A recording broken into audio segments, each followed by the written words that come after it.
geopolitics have been around for a very, very long time, right? This is not a new issue. But because of the German position that nuclear is not acceptable under any circumstances, it's created a vulnerability that they're totally dependent on. If they want to have any heat in the winter, they're totally dependent on Russia supplying. And the Russians kind of like that position. And they like playing with the temperature dial in February, and turn that down. And suddenly you hear some screaming and, especially in the Ukraine. Indeed. And only recently I was in a conversation with someone from the defense establishment who, gave a very cogent explanation that the whole purpose of this strategy is to get the West to walk away from Ukraine altogether, to allow Russia to retake that territory and control it. And, again, this sounds like power politics of the last century to even talk in these terms. But yeah, these are the strategic possibilities on the table. And in Western Europe, there's another phenomena, which is all the new gas fields that have been found in the Eastern Mediterranean. And I think there's going to be a punch up at some point over who owns what, because it's so valuable and there's such a need for it. And all of the countries are saying, hey, some of that must be mine. But technically, it's mainly Cyprus that owns it. It's mainly Israel that has the licenses to develop it. And it's mainly Russia that would be most injured if that alternative source of energy were developed.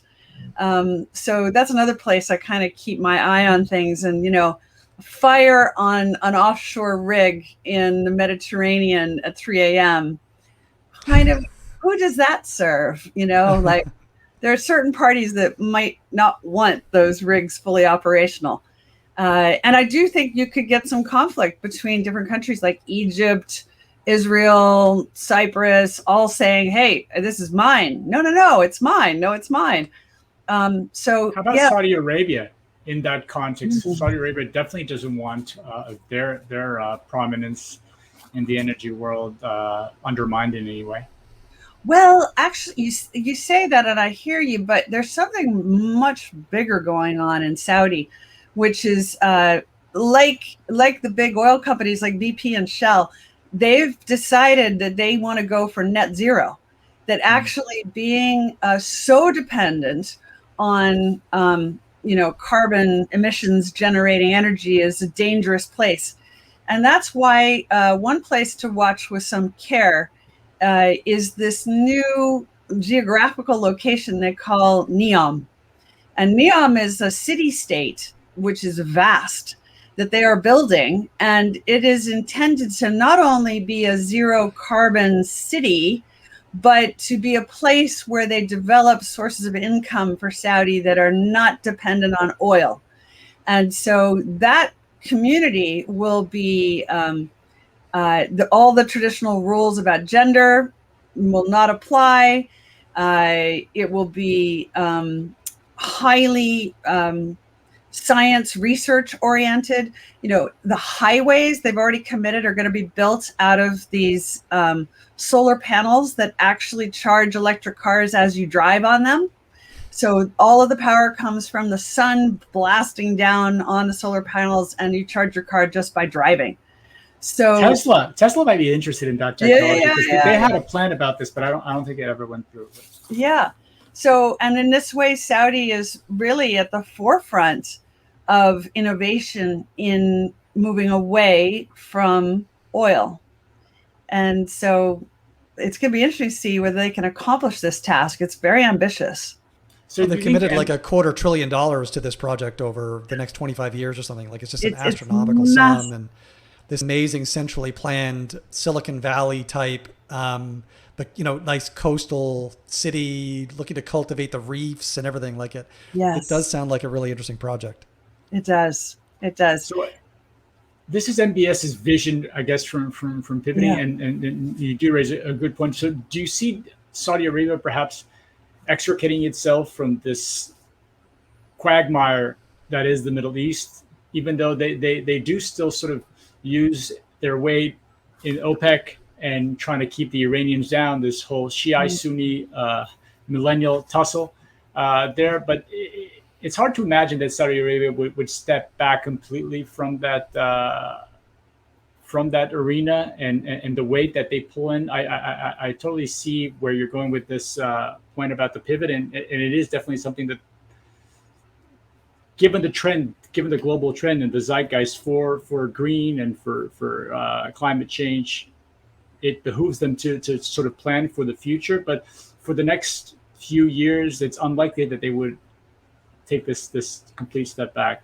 What do you think about that? Well, I think they are trying to take that step back from oil as fast as they can. And by the way, the Norwegians are doing exactly the same thing.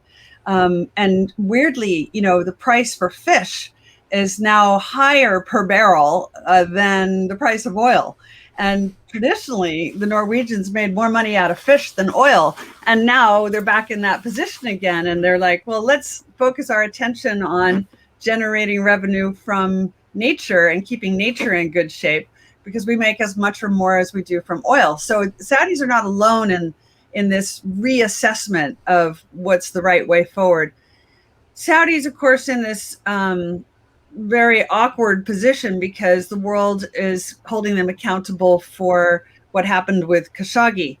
And I don't know if you guys have been following the headlines recently. I think it's super interesting to follow the Pegasus story. And so the Pegasus story is basically Israeli built mobile phone software that allows you to track someone's movements without their knowing it. And apparently Pegasus was used to track several heads of state in Western Europe, including the Prime Minister of France. And it was apparently used in tracking Khashoggi and knowing what his movements were. But it's being used for tracking journalists who are trying to tell an honest story. So there's a huge controversy now about this digital tool being used in geopolitics. So I think part of the reason Saudis are building NEOM is to offset their sort of brand image and create a new one for the nation. But we're back to what we started talking about earlier, which is if you're trying to impose, order on chaos, you could do it through math and numbers, but you can also do it through story. And so the story of Saudi is now going to be one of highly innovative, very progressive, giving more freedoms to women and minorities, introducing things that are genuinely good for the environment. That's how they will shift. They will take control of the narrative in this way. Yeah, and just to be clear, the Pegasus software, which gives you the ability to hack phones kind of outright, that's a private enterprise, right? It's not Israeli government tool. Right. It's more of it's a private company that does that, and this has been sort of at the forefront of a lot of espionage and several developments in this geopolitical arena. Completely, and let's just be clear: the hacking of mobile phones is not very hard these days. There are loads of apps just on the App Store that you can load up somebody else's phone in such a way that you can, get their messages and, see what their activities are. I mean, it's just not that hard. So this is part of that new digital world where your digital twin is revealing all kinds of information about yourself that you don't realize you're revealing.